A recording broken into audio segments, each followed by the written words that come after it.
ॐ सदाशिवसमारम्भां शङ्कराचार्यमध्यमाम् अस्मदाचार्यपर्यन्तां वन्दे गुरुपरम्पराम् ॐ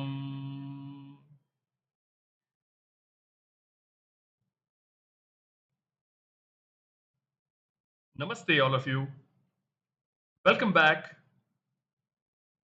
to our continuing study of the topics under Introduction to Vedanta as taught by our dear Guru, Swami Paramarthananda.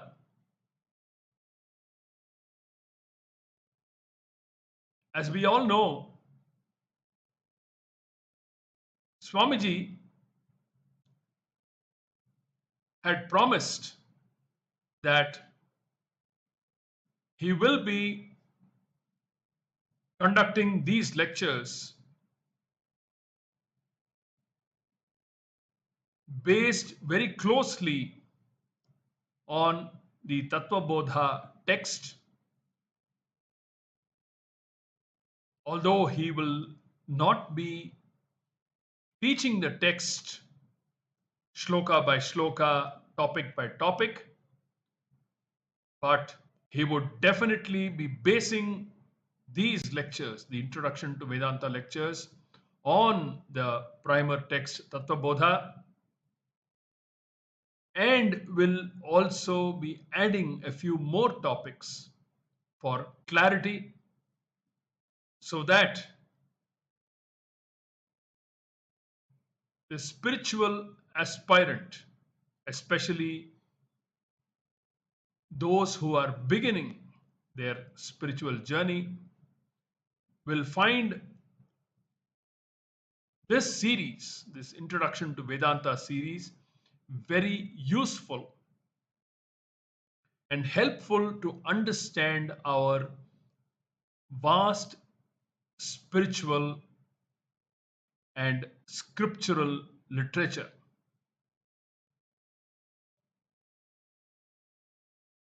For those who are beginners and who are learning the Tattvabodha for the first time or going through the Introduction to Vedanta series for the first time, Swamiji has repeatedly said that Tattvabodha is a primer text that very systematically lays out the various terms and terminologies that are used throughout our scriptural literature and especially spiritual scriptural literature that is written primarily in Sanskrit. It is also found in other Indian languages, but Swamiji focuses on the literature that is presented in this Sanskrit language. So these terms and terminologies, or jargon as Swamiji sometimes calls them, or technical terms, or the glossary,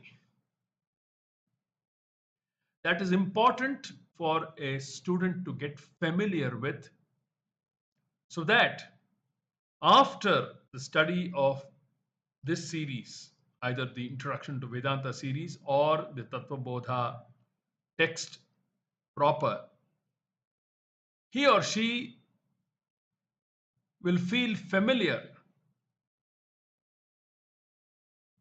while studying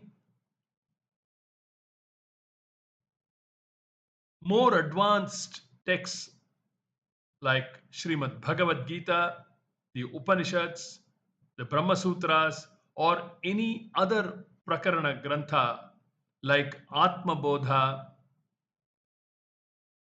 Advaita Makarandam, or Aparoksha Anubhuti, etc. There are countless Prakarana Granthas that elucidate the scriptural teachings, the spiritual teachings. So, following and understanding those texts will become easier for students who have familiarized themselves with these terms and terminologies. Those of us who have studied the introduction to Vedanta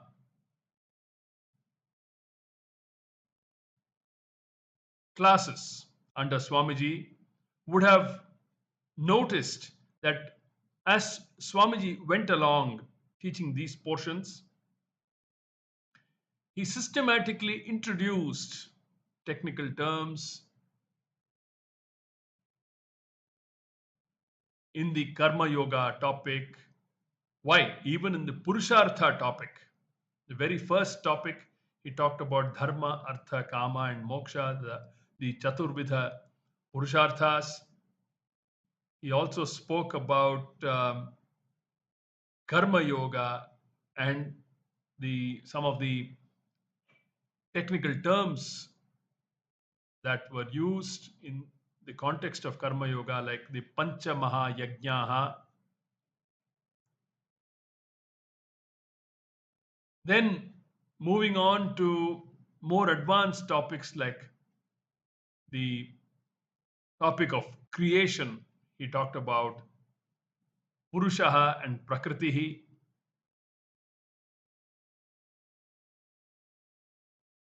Then he talked about the gunas, the sattva, rajas, tamas, etc., etc. The huge collection of glossary items, technical terms, which as students we would have definitely heard Swamiji repeatedly use these terms during either his ongoing classes or his previous classes. And Swamiji never ever tires in referring back to the Tattvabodha text. He encourages and enthuses even senior students to brush up the Tattvabodha portions just to recall what has been studied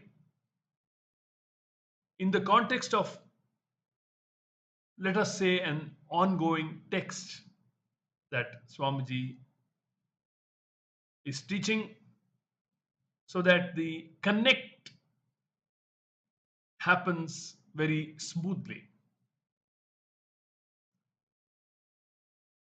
Not only does Swamiji enthuse students to revise Tattvabodha regularly, Swamiji also, from time to time,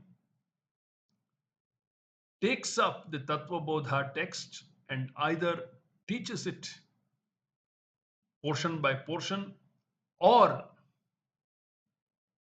conducts such lectures like the present one, the Introduction to Vedanta series. In any which way, Swamiji emphasizes repeatedly the importance of keeping in touch with the Tattvabodha text. He even encourages students, if possible, they could get Tattvabodha by heart.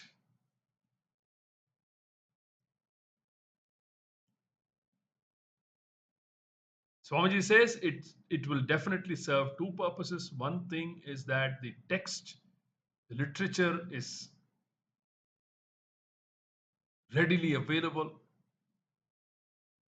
and there is a punyam that is to be gained, an adrishtam that is to be gained by repeatedly reciting,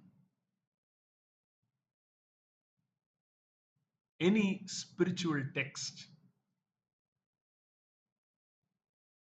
Just like grihasthas are encouraged to recite the Sahasranamas, be it the Vishnu Sahasranama or the Lalita Sahasranama or any other kavacham like Skanda Sashti Kavacham, Skanda Guru Kavacham, etc., etc., there is a certain punyam, an adrishtam that accrues as a result, which will also serve to smoothen the spiritual aspirant's journey in achieving the Parama Purushartha. And it is this topic of Adrishtam that we are presently studying under Swamiji. Let us now pick up the thread from where we left. We are in a very important and significant topic of this series, namely the law of karma.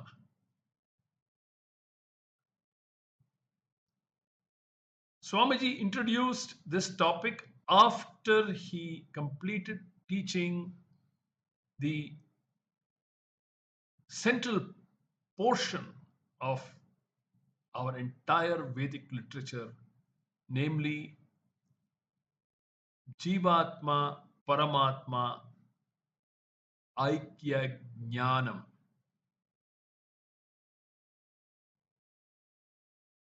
which is derived from the study of the Mahavakyas. So, the outcome of this study of the Mahavakyas is Jivatma Paramatma Aikya Jnanam, and the result of gaining this knowledge, this jnanam, is twofold. One of them is Jivan Mukti, freedom from the tyranny of samsara while living, and Videha Mukti, the result that accrues upon the death of a jnani. Videha Mukti that accrues when the jnani's body falls dead. So these were the two phalams that Swamiji was talking about. Swamiji completed the topic of Jivan Mukti by saying Jivan Mukti is a state or a condition in which the Jnana Nishtha, the Jnani, continues to face the situations that he used to face hitherto prior to getting Jnanam and becoming a Jnana Nishtha.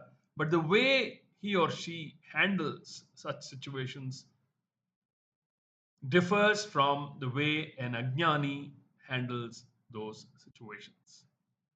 Having said that, Swamiji moved on to explain Videha Mukti, for which Swamiji said it is very important to understand the law of karma, which is the principle behind rebirth and the freedom from rebirth.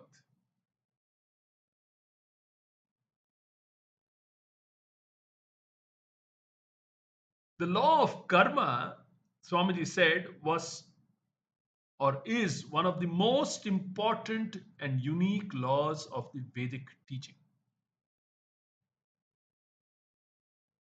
I'm just rerunning through what we had studied earlier because it is a very significant topic and worth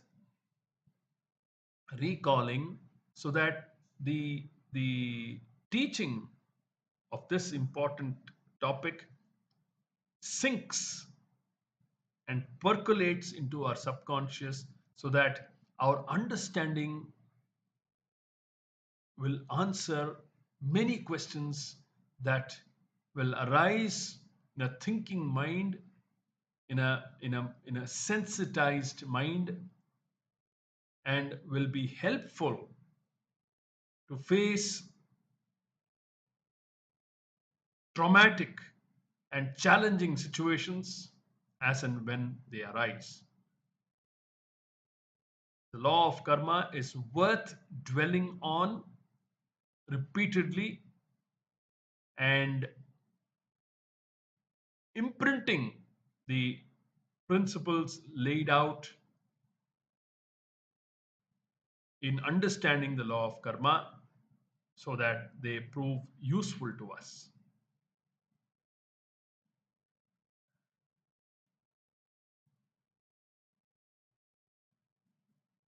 I will quickly run through what Swamiji had said. So, when he was talking in the context of Videha Mukti, Swamiji said Videha Mukti is freedom from rebirth or the cycle of birth and death called Punarjanma. He said we are freed from the Punarapi Jananam, Punarapi Maranam cycle. So, what we must keep in mind while studying the law of karma is that every deliberate or willful action and not a non-voluntary action, sorry, not an involuntary action but a deliberate action, results in what is called drishta phalam and adrishta phalam. Every deliberate action results in two phalams, two results. Then the adrishtam can be based based on the intention and the kind of action that is done. The adrishtam can be further subdivided into two, namely su adrishtam and dur adrishtam.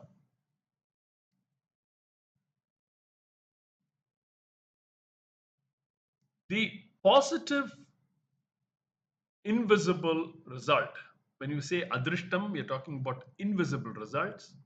The positive invisible result is called punyam, and the negative invisible result is called papam.